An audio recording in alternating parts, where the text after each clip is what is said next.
শুক্র ও শনিবার তারেক রহমানের যে কর্মসূচি। বিএনপির ভারপ্রাপ্ত চেয়ারম্যান তারেক রহমান প্রায় দীর্ঘ ১.৫ যুগ পর দেশে ফিরেছেন। দেশে সংবর্ধনা পান তিনি।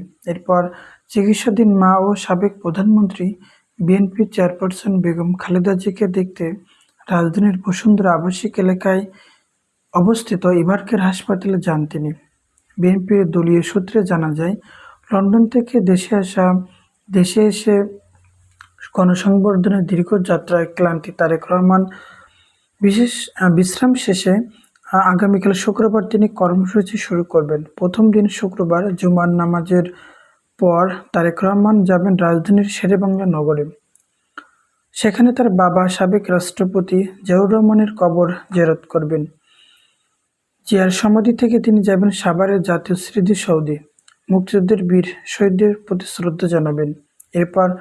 এর পরের দিন শনিবার নির্বাচনে প্রার্থী হওয়ার জন্য ভোটার নিবন্ধন করতে বিএনপির ভারপ্রাপ্ত চেয়ারম্যান তারেক রহমান নির্বাচনের অফিসে যাবেন আগারগাঁও থেকে।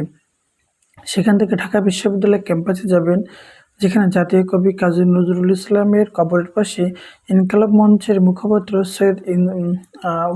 শহীদ উসমান হাদির কবর জিয়ারত করবেন। এরপর শ্যামলীতে যাবেন জাতীয় অর্থোপেডিক হাসপাতাল ও পুনর্বাসন প্রতিষ্ঠানে জুলাই অভ্যুত্থানে আহতদের দেখতে এবং তিনি সেখানে যাবেন। এবং এরপর তার যে দুদিনের যে কর্মসূচি শুক্র এবং শনিবার, সেটার আসলে একটা সমাপ্তি হবে। এর পরবর্তীতে দলীয় সিদ্ধান্তে এবং বিশ্রাম শেষে তিনি পরবর্তী কর্মসূচি দেবেন। এই যে কর্মসূচিগুলো ইতিমধ্যে গণমাধ্যমে এসেছে, সেটা আমি সারসংক্ষেপ আপনাদের সুবিধার্থে তুলে ধরলাম।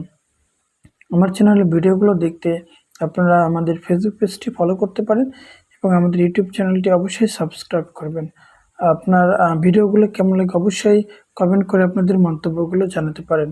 ধন্যবাদ আপনাদের সাথে থাকার।